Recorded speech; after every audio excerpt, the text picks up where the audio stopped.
नमस्कार, news our के विशेष कार्यक्रम नेशनल वॉइस में आपका स्वागत है। मैं हूं देवेंद्र कुशवाहा।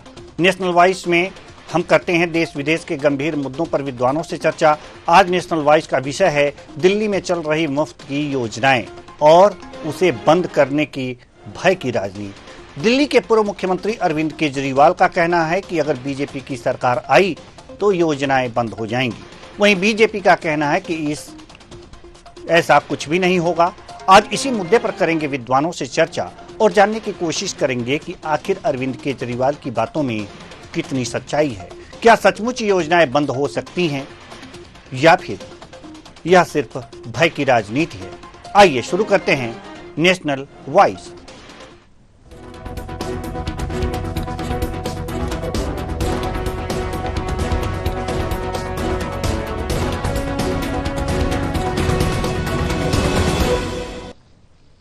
आखिर कोई भी योजना क्यों बंद होती है? या तो उसके लिए सरकार के पास तमाम प्रयासों के बाद पैसे न हो, या फिर उन योजनाओं से जनता को कोई विशेष लाभ न हो, या फिर सरकार बदल जाए और उन योजनाओं को बंद कर दे और अपनी नई योजना लाए। अरविंद केजरीवाल का कहना है कि बीजेपी की सरकार आएगी तो मुफ्त की जो योजनाएं चल रही हैं उस पर ब्रेक लगा देगी बीजेपी। आखिर कितनी सच्चाई है केजरीवाल की बातों में? करेंगे हर पहलू की पड़ताल और जानने की कोशिश करेंगे कि तमाम सवालों के जवाब। और ये जो सवाल हैं ये आपको हम बता रहे हैं। मुफ्त की योजना पर कितना खर्च करती है सरकार? खर्च के लिए कहां से जुटाती है संसाधन दिल्ली सरकार? क्या यह है दिल्ली की अर्थव्यवस्था के लिए हानिकारक? ये सामाजिक रूप से ये मुफ्त योजनाएं कितनी हैं जरूरी? बीजेपी शासित राज्य मुफ्त की योजनाओं का क्या है हाल? दिल्ली वासियों को डरना कितना जरूरी है? ये तमाम सवाल हैं और इन सवालों के आज हम जवाब लेंगे। तो आइए शुरू करते हैं, डरना जरूरी है।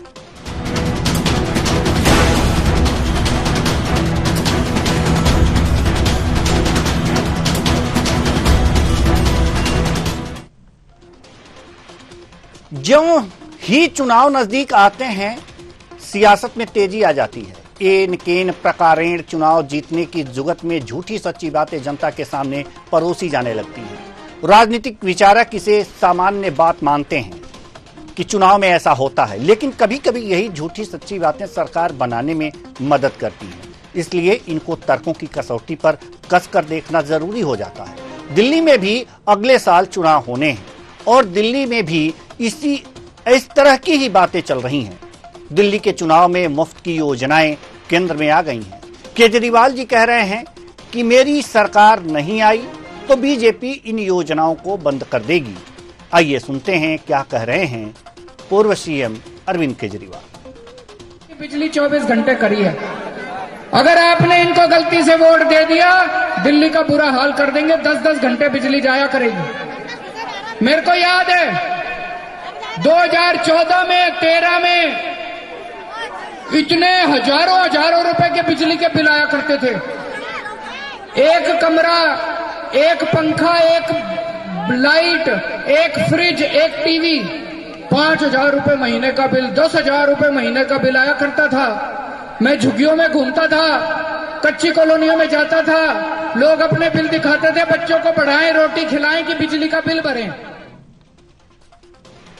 वहीं बीजेपी प्रदेश अध्यक्ष वीरेंद्र सचदेवा का कहना है कि केजरीवाल जी जनता को डरा रहे हैं।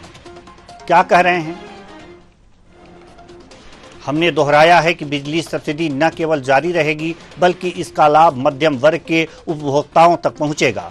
हम दिल्ली के सभी निवासियों के लिए स्वच्छ जलापूर्ति भी सुनिश्चित करेंगे। और पूर्व सीएम अरविंद केजरीवाल सिर्फ माहौल खराब करने की कोशिश कर रहे हैं।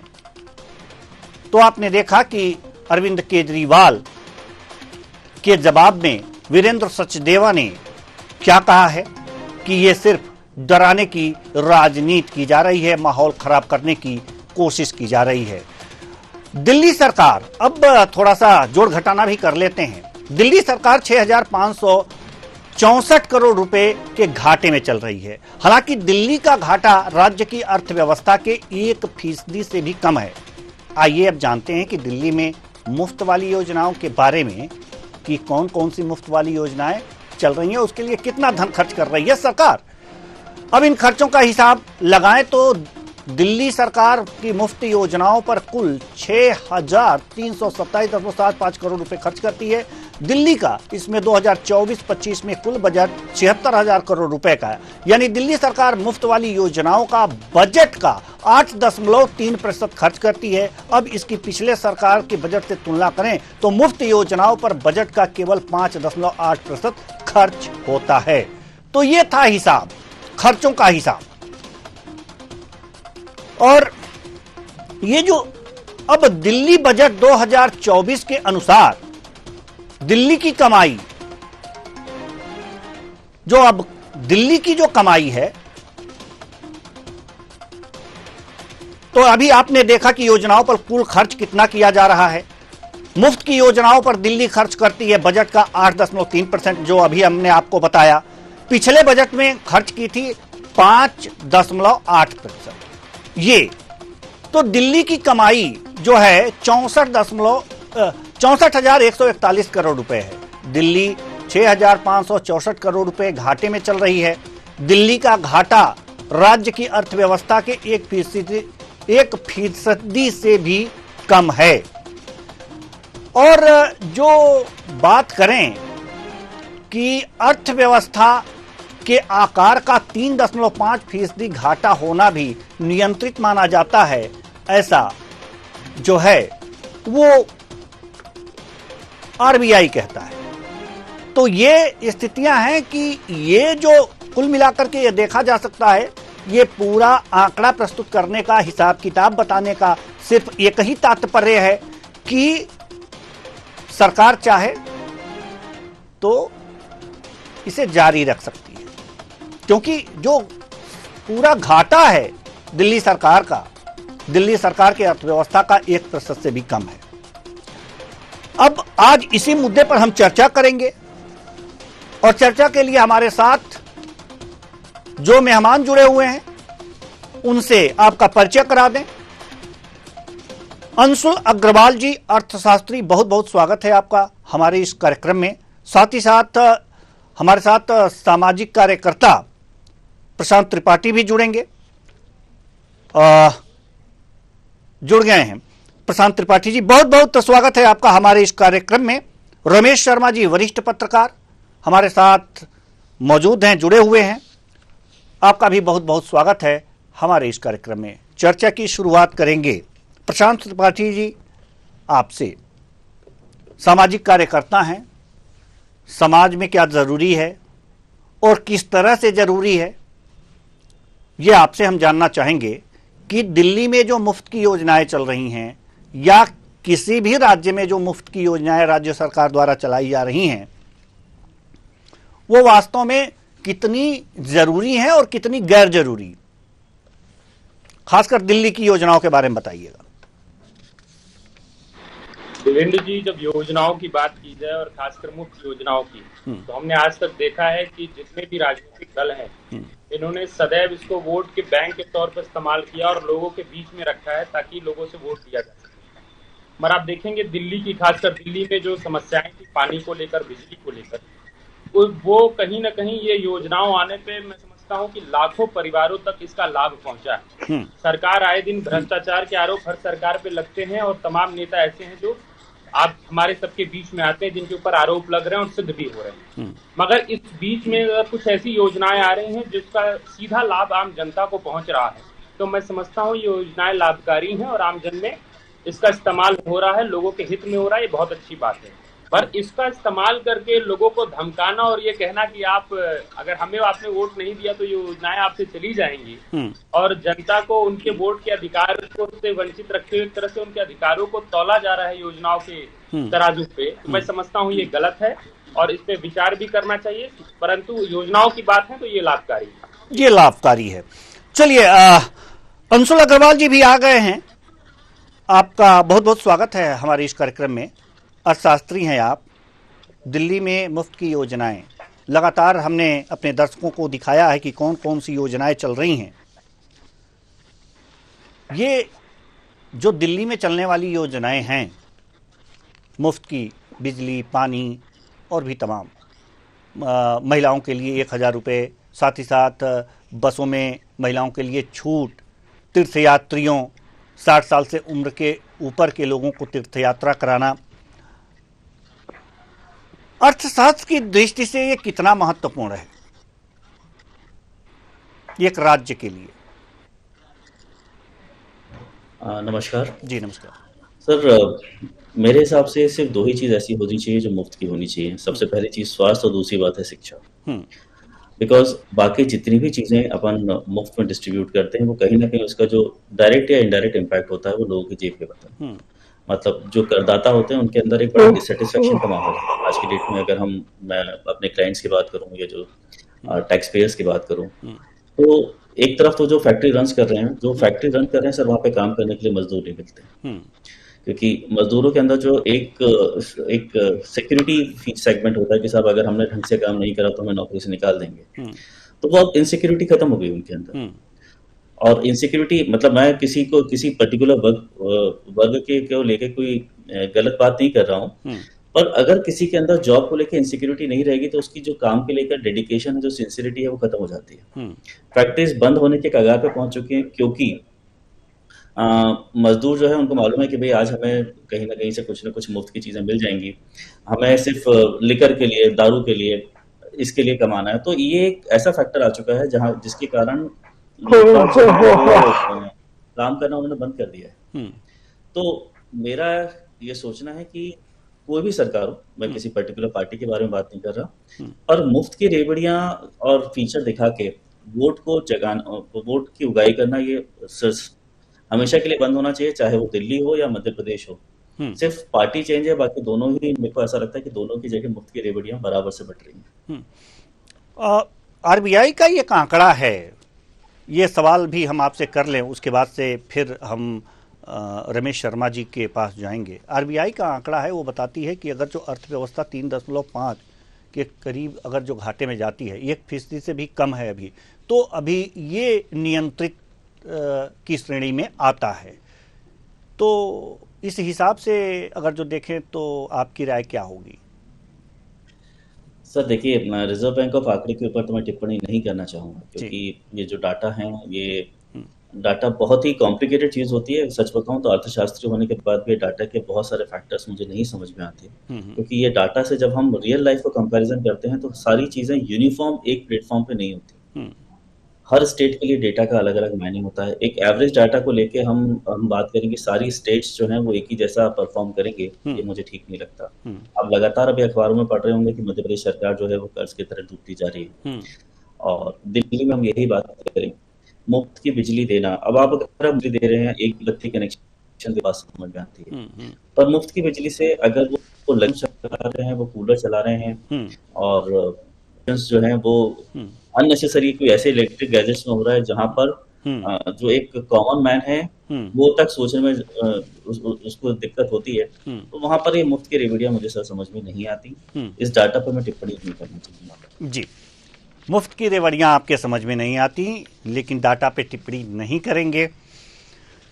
अब आना चाहेंगे अपने खास विद्वान रमेश शर्मा जी के पास। रमेश शर्मा जी, राजनीतिक दृष्टि से ये रेवड़ियां आजकल जरूरी हो गई हैं। आर्थिक दृष्टि से हमारे अर्थशास्त्री ने कहा कि ये जरूरी नहीं है, स्वास्थ्य और शिक्षा के सिवाय और कहीं रेवड़ी नहीं बटनी चाहिए। सामाजिक कार्यकर्ता महोदय ने यह कहा कि अच्छी चीजें हैं, इससे लोगों को राहत मिलती हैं। अब ये जो कन्फ्यूजन की स्थिति है, आप इसे दूर करिए।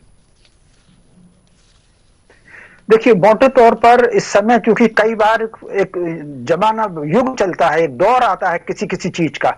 जैसे मान लीजिए अगर फैशन में आप देखेंगे तो कई बार जैसे कम कपड़े और तंग कपड़ों का फैशन आ गया, तो कई बार अलग अलग तरीके से, जैसे किसी कार का फैशन आ गया, तो उसी तरीके से इस समय एक फैशन चल रहा है मुफ्त की चीजें देने का। और कई राजनीतिक दलों में तो कंपटीशन चल रहा है कि तुमने अगर 1 रुपया दिया है तो हम सवा दे देंगे, तो तीसरे ने कहा कि हम 1.5 रुपया दे देंगे। तो इस समय राजनीति में एक फैशन चल रहा है मुफ्त की चीजें देने। का। इस चीजें देने से दिल्ली में अगर सरकार बदल, जो मुफ्त में अभी चीजें दे रही हैं उसमें बिल्कुल कमी नहीं होगी, बल्कि इसमें थोड़ी बहुत बढ़ोतरी हो जाएगी। जैसे कि भाजपा वाले संकेत दे रहे हैं कि मध्यम वर्ग को भी हम इन चीजों का लाभ देंगे, तो ये तो एक अलग बात हो गई। लेकिन दूसरी तरफ हम देखें तो इस तरीके से मुफ्त की चीजें देना कहीं ना ये सैद्धांतिक अनुकूल नहीं। अगर हम देश को आत्मनिर्भर बनाना चाहते हैं तो इसका अर्थ है कि फिर समाज को आत्मनिर्भर बनना होगा, और समाज को आत्मनिर्भर बनाने के लिए व्यक्ति को, परिवार को आत्मनिर्भर बनना होगा।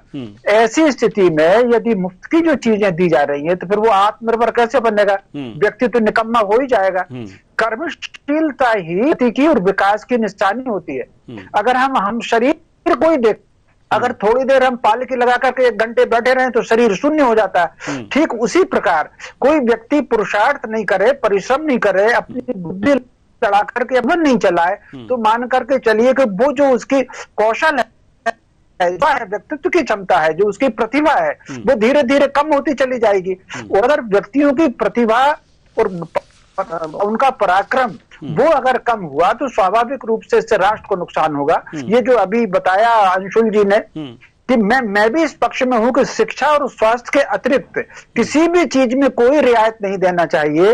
ये मैंने कई बार टीवी चैनलों पर कहा है, अपने पर भी कहा है कि चींटी से लेकर हाथी तक पानी अपना भोजन जुटा लेते हैं, रहने सुरक्षित स्थान ढूंढ लेते हैं, जोड़ा बना लेते हैं, खूब घूम फिर लेते हैं, आसमान में उड़ लेते हैं, जंगल में ठहरे आते हैं, उनको किसी की सहायता की जरूरत नहीं पड़ती। शिशु को अगर इसके लिए भी आप आश्रित कर देंगे तो वो तो अपंग हो जाएगा।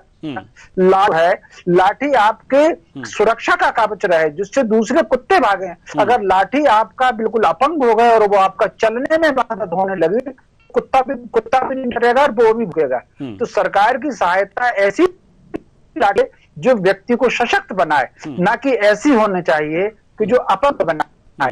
ये योजनाएं हालांकि बंद नहीं होंगी, लेकिन सैद्धांतिक तौर इनके विरुद्ध हूं। जी हम प्रशांत त्रिपाठी जी की तरफ रुख करना चाहेंगे। जैसा कि अभी आप ये बात कह रहे थे कि नहीं, ये योजनाओं से लोगों को लाभ मिला है और ये अच्छा एक क्रम है, लेकिन आपकी बातों से न ही हमारे अर्थशास्त्री सहमत हैं, न ही हमारे विद्वान रमेश शर्मा जी सहमत हैं। कहना यह है कि पराक्रम कम हो जाएगा और एक तरह से ये राष्ट्र के लिए अच्छी बात नहीं होगी। क्या कहेंगे आप प्रशांत त्रिपाठी जी? देखिए, राष्ट्र हित में अगर बात की जाए तो अगर इस देश के लोगों को बिजली, पानी, इन सब की बेसिक जो सुविधाएं हैं, मूलभूत सुविधाएं अगर न दी जाए तो मैं समझता हूँ फिर भी वो राष्ट्र हित में नहीं होगा। भारत के ना देने और फ्री देने में अंतर है ना सर। देना तो सरकार इसीलिए बनती है प्रशांत जी, सरकार तो इसीलिए बनती है कि उसी बात पर आ रहा हूँ। जी देवेंद्र जी, मैं उसी बात पर आ रहा हूँ, आपकी बात पर ही आ रहा हूँ कि सरकार की ये एक तरह से समझिए उनकी जिम्मेदारी होती है कि अपने लोगों को, अपने क्षेत्र के लोगों को ये मूलभूत सुविधाएं उपलब्ध कराए, मुहैया कराए। ये तो राजनीतिक स्टंट है जो लोग कर रहे हैं कि इसको योजना के माध्यम से लोगों को बांट रहे हैं, दे रहे हैं, चीजें कर रहे हैं। अगर दिल्ली सरकार को ये लगता है कि वहां के लोगों को मुफ्त में बिजली और पानी की सुविधा देना उनके हिसाब से ठीक है, तो वो दे रही है, अपना कार्य कर रही है, लोगों ने उन्हें वोट दिया है। मगर हाँ, इसको राजनीतिक तौर पे मैं कह रहा हूँ फिर इस बात को कि इसको एज एजेंडा बना लेना वो गलत होगा। रही बात राष्ट्रहित में, युवा या देश का भविष्य जो है खतरे में है, लोग करना कुछ नहीं चाह रहे हैं, तो देखिए कितने लोग बेरोजगार हैं। अगर मैं समझता हूँ देश की चिंता है लोगों को, तो रोजगार पर बात करें, रोजगार पर लड़ाई होनी चाहिए, रोजगार लोगों को मिलना चाहिए। रही बात बिजली की, अगर किसी गरीब हो या अमीर हो, किसके घर में अगर बिजली की सुविधा नहीं मिल पा रही है, तो मैं समझता हूँ उस व्यवस्था की एक तरह से फेलियर है, उस सरकार की फेलियर है। तो किसी भी प्रकार से अगर लोगों तक बिजली की व्यवस्था पहुंच रही है, मैं समझता हूं बिल्कुल ठीक है। उसका भी एक पैमाना तय किया गया है कि 200 यूनिट तक की बिजली जो है अगर आप इस्तेमाल करते हैं तो फ्री है, और उसके ऊपर से करते हैं तो आपको इसका शुल्क देना पड़ता है। तो मैं समझता हूं कि गरीब के लिए ये योजना काफी हितकर है और इसका पूरा इस्तेमाल वो कर रहे हैं। जी, यानी कि आप इस पक्ष में हैं कि अगर जो 200 यूनिट बिजली फ्री रखी गई है तो ये अच्छी बात है। हम आना चाहेंगे अब अंशुल अग्रवाल जी के पास। अर्थशास्त्र में ये बातें कही जाती हैं, आपसे बेहतर कौन जानेगा, कि एक तरह से लोगों को थोड़ा सा ये इस तरह से जागरूक करना कि खर्चे कम हो। अगर दिल्ली की बिजली की अगर जो बात की जाए तो 200 यूनिट मुफ्त की बात यहाँ पर लगातार होती है, 200 यूनिट मुफ्त, और 200 से 400 यूनिट बिजली खर्च करने पर 50% की छूट दी जाती है दिल्ली में अभी। तो हमें ये लगता है, और एक बात और है कि महीने में 20,000 लीटर पानी इस्तेमाल फ्री है, यानी कि बिजली और पानी एक तरह से फ्री है। कुल मिला के अगर इससे ज्यादा करेंगे तो इन्हें पूरा देना पड़ेगा। तो इसको आप किस दृष्टि में देखते हैं, और अर्थशास्त्र की भाषा में इसे क्या कहेंगे? देखिए, ये थोड़ा सा मुझे विसंगति लगती है इसमें। ऐसी विसंगति है कि अगर आपने वैसे भी एक क्वेश्चन बहुत बड़ा रखा है, 400 यूनिट बिजली बहुत होती है, मतलब अगर एक मध्यम परिवार की हम बात करें तो मुझे ऐसा लगता है कि 100 से 150 यूनिट बिजली एक सिंगल 1 BHK के जो लोग हैं उनके लिए बहुत सफिशिएंट होती है, और 20,000 लीटर पानी तो बहुत होता है। तो वहां तक अगर आप फ्री रख रहे हैं तो बहुत लंबा चौड़ा क्वेश्चन आप दे रहे हैं उन लोगों को। इससे ज्यादा अगर कोई यूज करता है तो उसमें पूरा बिल तो डेफिनेटली वो पूरा बिल आना चाहिए, पर मेरा ये सोचना है अगेन कि आप 100 यूनिट बिजली फ्री रखिए और उसके बाद आप स्लैब रेट बनाइए। ये 100 के बाद आप 100 से 150 यूनिट यूज करेंगे तो फिर एक्सेस के ऊपर इतना लगेगा। मतलब 100 यूनिट तो आपने फ्री कर दिया तो थोड़ी सी यूनिफॉर्मिटी अगर सबको दिखेगी तो एक मध्यम वर्ग के अंदर सेटिस्फेक्शन आएगा। अभी आप मध्यम वर्ग को जिसका 150 या 200 यूनिट का बिजली का बिल आता है उससे भी आप पूरा ही ले रहे हैं। तो मेरा ये सोचना है कि भाई 100 यूनिट आप फ्री रखिए, 100 यूनिट फ्री रखने के बाद आप एक स्लैब रेट बनाइए। जो गरीबी रेखा के नीचे हो सकता है कि आप उनका स्लैब थोड़ा सा कम कर दीजिए, जो गरीबी रेखा से ऊपर वाले हैं, मध्यम वर्गीय हैं, या आय के हिसाब से आप थोड़ा सा एक डिफरेंशिएशन बना के या क्लस्टर्स बना के उसमें अगर डिफरेंशियल टैरिफ रेट सिस्टम अगर अपन अपनाएंगे तो शायद एक बेटर हमारे पास इकोनॉमिक मॉडल स्टैब्लिश हो। जी बिल्कुल बिल्कुल सही बात आपने कही है। और लेकिन अब इस पे राजनीतिक कुछ संकट भी आ जाएंगे, तो हम रमेश शर्मा जी की तरफ रुख करेंगे। बहुत अच्छी बात इन्होंने कही कि 200 यूनिट बिजली फ्री और 200 से 400 पर 50% फ्री, ये कुछ ज़्यादा ही हो गया है। लेकिन मध्यम वर्ग को इसमें नहीं रखा गया है, गरीब वर्गों को रखा गया है। सवाल यह है कि अगर कोई पार्टी आती है या आम आदमी पार्टी ऐसा करती है कि मध्यम वर्ग को भी इसमें लाती है और 100 यूनिट करती है, जैसा कि हमारे अर्थशास्त्री महोदय ने ये बातें रखी हैं, बहुत अच्छी बात है और बहुत अच्छी बात हमें लगी है ये। तो इसमें कुछ राजनीतिक संकट, क्योंकि जिनको ज़्यादा मलाई खाने की चाह है उनकी अगर जो मलाई में कटौती करेंगे तो नाराज़गी तो होगी। तो अगर बीजेपी आती है इस तरह से करती है तो उससे भी नाराज़गी होगी, और आम आदमी पार्टी आती है तो इससे भी नाराज़गी होगी। लेकिन बेहतर विकल्प तो यही है कि मध्यम वर्ग को लाया जाए और थोड़े से स्लैब कम कर दिए जाएं। तो ये कैसे कर सकते हैं राजनीतिक दल? देखिए, मोटे तौर पर चूंकि अभी जो बयान आ रहे हैं राजनीतिक दलों के, उसमें भाजपा वाले मध्यम वर्ग को देने का कह रहे हैं। तो स्वाभाविक रूप से अगर उन्होंने मध्यम वर्ग को बढ़ाया भी तो जिन वर्गों को अभी जो सुविधा मिल रही है उसमें कटौती होने की संभावना मुझे नहीं दिख रही। उसका कारण है कि एक को काट करके अगर दूसरे को देंगे तो उससे नाराजगी बढ़ेगी। अभी किसी राजनीतिक दल में यह हिम्मत नहीं है कि एक का काट करके कुछ किसी की सुविधा कम करके दूसरे को बढ़ा दें। तो जो सुविधाएं अभी मिल रही हैं वो सुविधाएं तो मिलती रहेंगी, और इसके साथ अतिरिक्त बढ़ाने का वो निर्णय कर सकते हैं जिससे बजट का घाटा थोड़ा बहुत बढ़ेगा। लेकिन वो निर्णय करेंगे, किसी को नाराज करने की स्थिति में कोई किसी राजनीतिक दल में ये नहीं है कि वो किसी को नाराज कर सके। तो वो इस समय तो अभी चूंकि ये सब चल रहा है तो वो तो सब चलना ही चाहिए। लेकिन इस दिल्ली के चुनाव में कम से कम सरकारों को इस बात पर विचार करना चाहिए कि आप कैसे प्रदूषण कैसे कम कर सकते हैं और लोगों को स्वरोजगार में कैसे हम जोड़ सकते हैं, क्योंकि दिल्ली में सबसे बड़ी समस्या बेरोजगारी की है और दूसरी प्रदूषण की है। तो इन दोनों में बेरोजगारी नौकरी देने से हल नहीं होगी, क्योंकि नौकरियां बची नहीं है। इंसान का काम अब मशीनें कर रही हैं। आप कल्पना कर सकते हैं टीवी एंकर तक तो मशीनें आ गई, वहां से तो मनुष्य हट रहा है। तो जैसे मैं गांव से आता हूं, एक समय था कि जब 20 लोग मिलकर के एक खेत काटते थे, अब एक मशीन 20 खेत काट रही है। तो नौकरियां आप धीरे धीरे कम होती चली जा रही हैं। स्वरोजगार की वो जो कहीं ना कहीं जो भारतीय परंपरा रही है स्वरोजगार की, तो उस तरफ दिल्ली सरकार को सबसे पहले स्वरोजगार की तरफ जोड़ना होगा, ताकि दिल्ली कम हो, वो भीड़ कम होगी तो प्रदूषण कम हो। वो प्रदूषण कम होने के लिए यातायात के सिस्टम में भी वो क्या परिवर्तन कर सकते हैं? क्या छोटी मोटी जगह के लिए वो साइकिल रिक्शाओं को आगे बढ़ा सकते हैं? क्योंकि अगर दिल्ली का प्रदूषण आप अगर देखेंगे तो दिल्ली में 24% का प्रदूषण केवल वाहनों के धुओं से होता है। तो कहीं ना कहीं उसको कैसे वो कम कर सकते हैं? अब दिल्ली की सरकार को ये तो ठीक है मुफ्त की योजना है, लेकिन कहीं ना कहीं गाड़ी पर और इस पर ध्यान रखना चाहिए। जी प्रशांत त्रिपाठी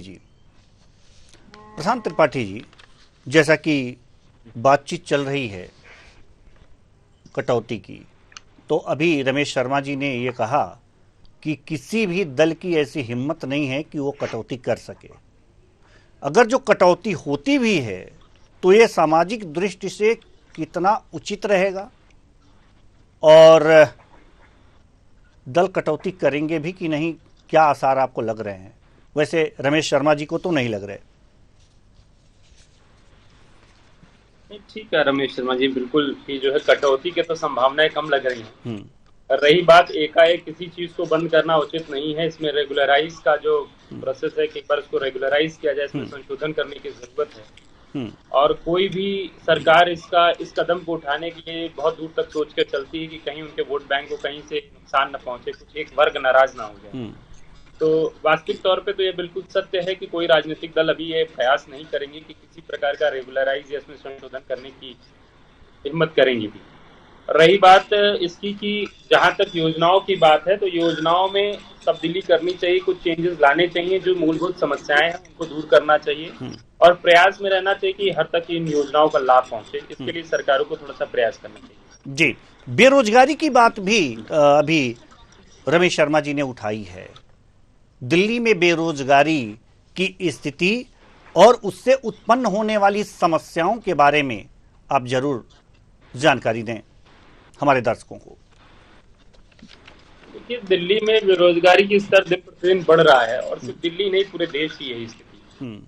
आप देखेंगे कि अन्य प्रदेशों से लोग दिल्ली को केंद्र समझ कर आते हैं और यहाँ सोचते हैं रोजगार तलाशते हैं, मगर वास्तविकता ये है कि छोटे से बड़ा किसी प्रकार का आप समझेंगे अच्छे उच्च शिक्षा में अच्छी डिग्री प्राप्त किए हुए युवा ऐसे कार्य करने के लिए मजबूर है। मैं समझता हूं कि उनके शिक्षा के कैलिबर से तो वो कार्य उचित नहीं है, पर फिर भी वो कार्य करने के लिए मजबूर है। तो ये अपने आप में बेरोजगारी का स्तर दिखाता है कि पूरे प्रदेश में और राष्ट्र राजधानी दिल्ली में भी इसकी यही समस्या से आदमी जूझ रहा है। आप अगर धरातल पर स्थिति देखेंगे दिल्ली में और लोगों से मिलने का प्रयास करेंगे उन गलियों में मोहल्लों में, तो आप देखेंगे इतने क्लस्टर हैं, झुग्गियों में आप जाकर देखेंगे या आसपास के जो कुछ ऐसे इलाके हैं जहाँ पे संख्या बहुत ज्यादा है, खासकर जो बाहर से पढ़ने आ रहे हैं बच्चे, या लक्ष्मी नगर या इस इर्द गिर्द जो इलाके हैं जहाँ पे आप इतना कंजेस्टेड, इतना मतलब आबादी लोगों की है कि यहाँ पे सच पूछा जाए तो स्वच्छ पानी जल मिलना भी मुश्किल है।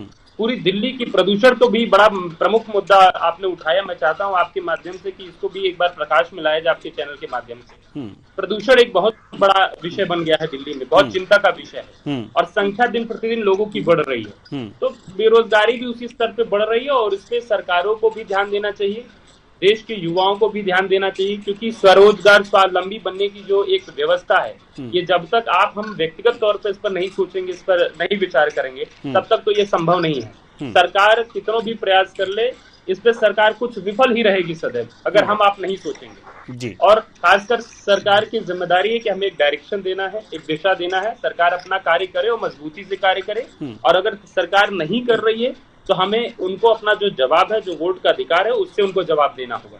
क्योंकि अब ये भूल जाए कि जो रेवड़ी का जो एक जुमला चला है कि रेवड़ी बांट रहे हैं और इस पे जनता वोट दे रही है, इस पे भी मैं समझता हूँ एक आम जन के लिए भी ये बुरा है कि हम रेवड़ियां देखकर उनको वोट देंगे, ये भी उचित नहीं है। इनको ये जवाब देना है। पर वर्तमान में तो ये जो बिजली की योजना है, पानी की जो योजना है, ये उचित है और लोकहित में है, जनहित में जी।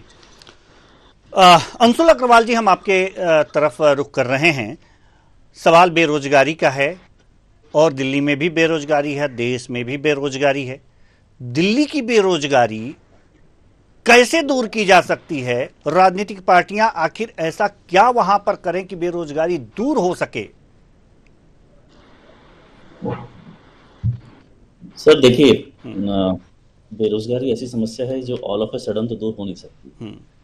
और ये किसी पॉलिटिकल, अगर हम बात करें कि कोई पॉलिटिकल इनिशिएटिव लेगा और पॉलिटिकल इनिशिएटिव लेने के बाद ओवरनाइट या रातों रात ये बेरोजगारी की समस्या दूर हो जाएगी, तो मुझे लगता है कि ऐसा संभव नहीं है। हाँ, पर इसमें मैं एक चीज़ जरूर बोलना चाहूँगा कि जो गवर्नमेंट के कुछ स्टेप्स हैं वो वाकई स्वागत योग्य है बीजेपी गवर्नमेंट के, जिसमें स्किल डेवलपमेंट और जो इंडस्ट्रियलाइजेशन को लेके अभी एक ग्लोबल रिफॉर्म चल रहा है, तो ये एक बहुत इंपॉर्टेंट चीज़ है। अगर हम इसी चीज़ को कंटिन्यू करते हैं कि हम स्किल डेवलपमेंट को प्रमोट करते हैं, क्योंकि स्किल डेवलपमेंट के कारण हम एक्सपोर्ट ओरिएंटेड चीज़ें जो है वो मैन्युफैक्चर कर सकते हैं। तो बेरोजगारी का जो समाधान का उपाय है वो नौकरी नहीं है। बेरोजगारी का जो समाधान का उपाय है वो इंडस्ट्रियलाइजेशन एंड स्किल डेवलपमेंट। जब तक हम एक्सपोर्ट ओरिएंटेड चीज़ों की बात नहीं करेंगे, तब तक मुझे नहीं लगता कि हम बेरोजगारी की समस्या से दूर हो पाएंगे। तो मेरा ये पर्सनल ओपिनियन है कि हमें इस दिशा में काम करना चाहिए कि हम इंटरनेशनल डिमांड्स को मीट आउट करने वाले प्रोडक्ट की मैन्युफैक्चरिंग करें और हम अपने यहाँ इस तरीके के प्रोडक्ट्स को डेवलप करें जो हम चाइना से कॉम्पीट कर सकें, चाइना से रेट कॉम्पीट कर सकें।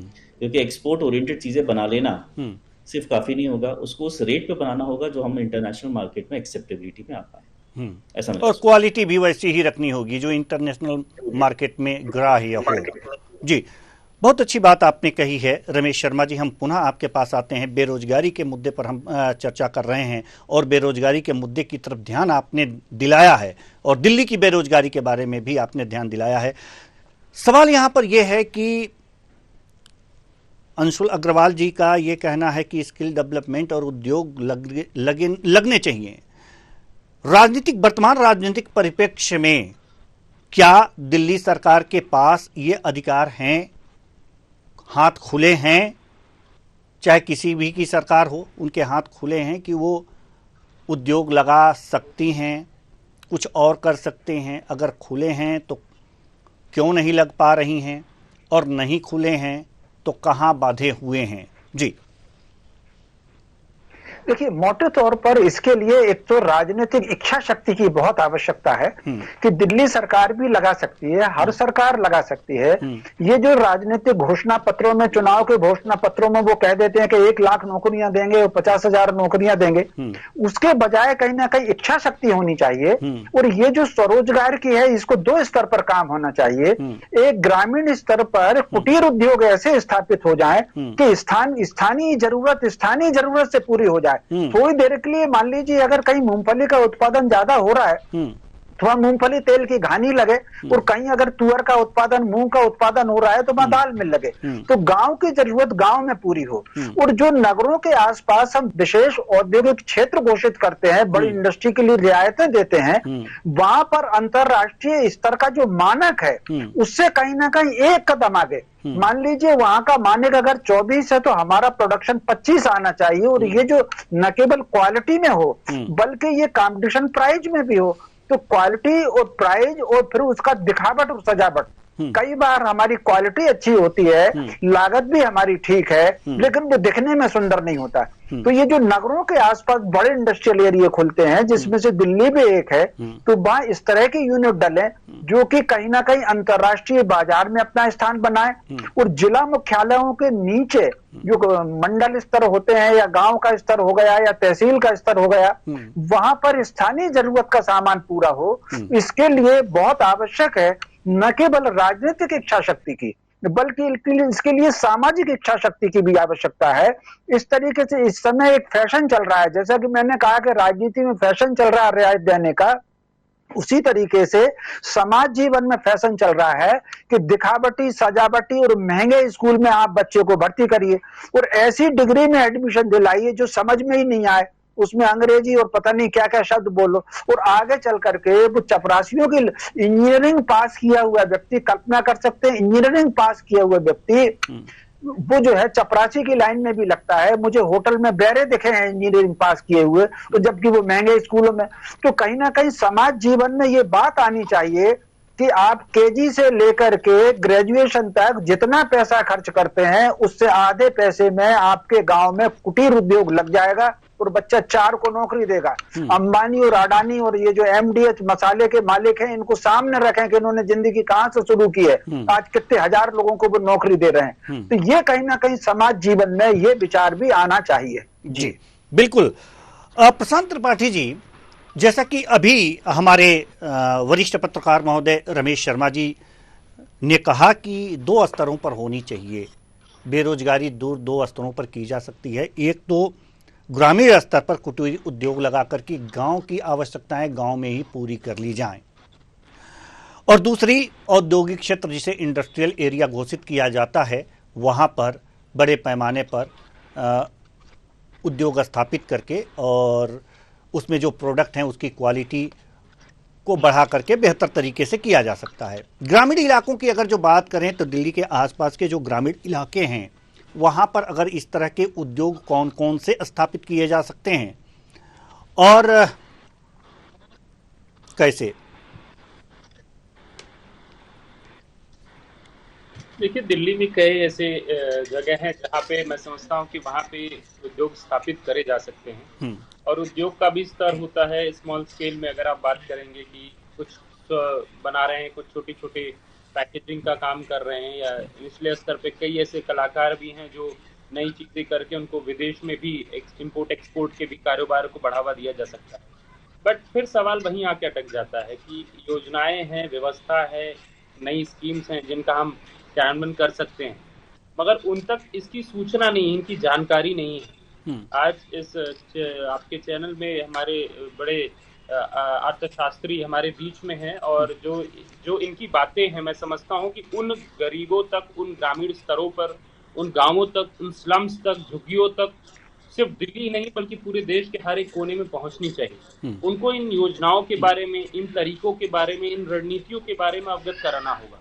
और अगर जब उनको अवगत कराएंगे इस चीजों से, इन सब बातों को अवगत कराएंगे और इसको किस तरह क्रियान्वयन कर सकते हैं, किसको आगे हम इसको बढ़ावा दे सकते हैं, अगर ये तक उनको पता चलेगा सरकारी योजनाएं क्या है, इनका लाभ क्या है, लोन कैसे मिलेगा लोगों को, इसको शुरू कैसे कर सकते हैं छोटे स्तर पर, इन सब चीज की जब जानकारी दी जाएगी तभी इसका वो आगे स्टेप ले सकते हैं या कोई भी कदम बढ़ा सकते हैं। जब तक उनको यह जानकारी नहीं होगी तो महज एक किताबी ज्ञान बनकर रह जाएगा और उन तक ये बातें पहुंचेंगी।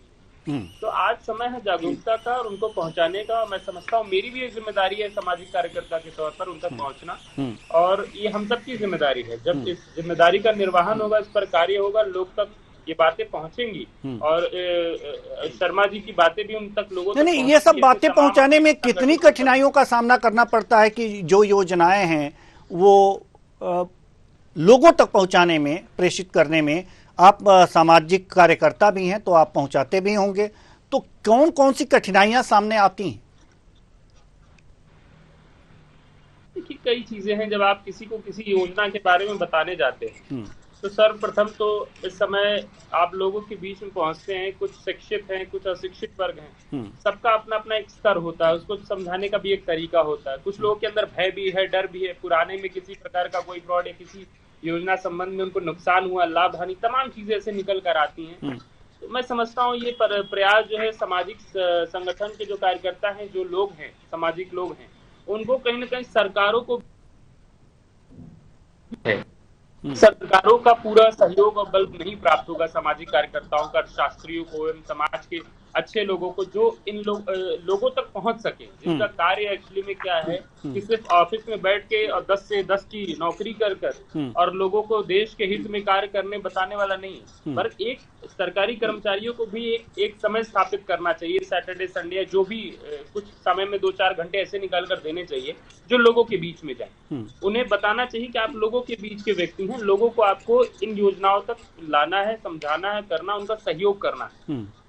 परंतु इसका बहुत ही उलट हो रहा है, व्यवस्था बहुत ही मतलब एकदम शिथिल पड़ी है, कुछ हो नहीं रहा है। इस वजह से इसका परिणाम हम देख रहे हैं, और ऐसे ही चलता रहा तो चीजें बड़ी भयावह होंगी आने वाले दिनों में। जी, बेरोजगारी दिन प्रतिदिन बढ़ रही है, योजनाएं सिर्फ कागजी होकर रह जा रही हैं और लोगों तक नहीं पहुंच पा रही। योजनाएं कागजी होकर रह जा रही हैं, ये समाजशास्त्रियों की चिंता है और ये लोगों तक नहीं पहुंच पा रही हैं। अंशुल अग्रवाल जी, हम आपके पास आना चाहेंगे। वास्तव में इसे मगर जो मैनेज किया जाए योजनाओं को ग्रामीण विकास के परिप्रेक्ष्य में, तो वास्तव में सही बात कह रहे हैं कि बहुत सी योजनाओं का किसी को भान ही नहीं होता, ज्ञान ही नहीं होता, वो करें क्या। तो ऐसे में सरकार को और क्या करना चाहिए कि जो भी योजनाएं बनी हैं उनका ढंग से क्रियान्वयन हो और सही रूप में क्रियान्वयन, सिर्फ क्रियान्वयन ही ना हो, सही रूप में क्रियान्वयन हो। इसके लिए सरकार को क्या करना चाहिए? देखिए, ये एक बहुत बड़ा क्वेश्चन है कि क्या सरकार क्या करना चाहिए क्रियान्वयन, क्योंकि अगेन मैं ये बोलूंगा कि इसका वन लाइनर आंसर नहीं हो सकता। कोई भी गवर्नमेंट योजना बनाए, सबसे पहले प्राइमरी उनका इंटेंशन ये होता है कि ये योजना जो बनाई है इसका इम्प्लीमेंटेशन कैसे। अब इम्प्लीमेंटेशन जो आता है वो आता है अवेयरनेस से। तो अवेयरनेस के लिए पहले भी काफी सारे प्रयास करे। अगर आपको याद होगा कि नुक्कड़ नाटक चला करते थे जो अवेयरनेस का एक बहुत बड़ा हिस्सा होते थे। तो खैर अब ये थोड़ी सी पुरानी बातें हो गई हैं। तो मेरे ख्याल से जो एडवर्टीजमेंट में, जो अखबार के एडवर्टीजमेंट होते हैं, तो सोशल मीडिया होता है, जो डिजिटलाइजेशन होता है, डिजिटल प्लेटफॉर्म होता है, अगर उनके थ्रू योजना का प्रचार प्रसार करा जाए तो ज्यादा बेटर होगा। आज की डेट में हम देखते हैं कि जितने भी पॉलिटिशियंस हैं या जितने भी पॉलिटिकल पार्टीज हैं, उनका एक मीडिया का बहुत बड़ा बजट होता है, अखबारों में, बोर्डिंग में। अगर मैं देखता हूँ कि अगर किसी को एक चुनरी यात्रा भी निकालनी है तो पूरा शहर जो है वो चुनरी यात्रा के पोस्टर से भर जाता है। तो क्या इसमें से कुछ बजट एलोकेशन हम योजनाओं के ऊपर नहीं खर्च कर सकते?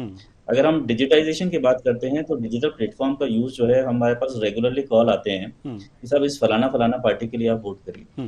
तो वो टेलीकम्युनिकेशन का जो खर्चा है, क्या हम योजना के लिए सेम इम्प्लीमेंटेशन यूज नहीं कर सकते? तो जो सोशल प्लेटफॉर्म्स का यूज पॉलिटिकल पार्टीज या जो गवर्नमेंट है वो अपना प्रचार प्रसार में लगा रही है, अगर उसमें से कुछ बजट का एलोकेशन वो योजना के प्रचार प्रसार में लगा तो एक बहुत ही इंपॉर्टेंट चीज होगी। इसके अलावा जो स्किल डेवलपमेंट सेंटर्स खोले गए गवर्नमेंट ने, उसका भी एक प्रॉपर यूटिलाइजेशन नहीं हो पा रहा है। स्किल यूटिलाइजेशन सेंटर, जो स्किल डेवलपमेंट सेंटर्स हैं, ये एनएसडीसी के थ्रू एक बहुत बड़ा कदम था जो मुझे लगता है कि प्रॉपर सदुपयोग उसका नहीं हो पा रहा है। कुछ शहरों तक ये बच्चे रह गए, ग्रामीण अंचल में अभी भी ये लोग एनएसडीसी की योजनाओं के बारे में नहीं जानते। तो और आज की डेट में हर गांव जो है वो इंटरनेट से कनेक्टेड है, ये बात तो फैक्ट है। तो अगर हम जो अभी मॉडर्न मीन्स हैं, इस मॉडर्न मीन्स का यूज को इंटीग्रेट करें अपने कम्युनिकेशंस के साथ, तो मेरे ख्याल से एक बेटर हम इफेक्टिव मॉडल बना पाएंगे। जी रमेश शर्मा जी, अब अंतिम सवाल, राजनीति और विकास, और खासकर दिल्ली के परिप्रेक्ष्य में राष्ट्रीय राजधानी क्षेत्र है, इस जो राजनीति वहां पर हो रही है उसमें विकास पिछड़ रहा है या आगे बढ़ रहा है या मध्यम गति से बढ़ रहा है? क्या लगता है आपको? देखिए, मुझे जो लग रहा है कि सरकार के काम से तो मुझे तो दिल्ली में कोई विकास दिखता नहीं।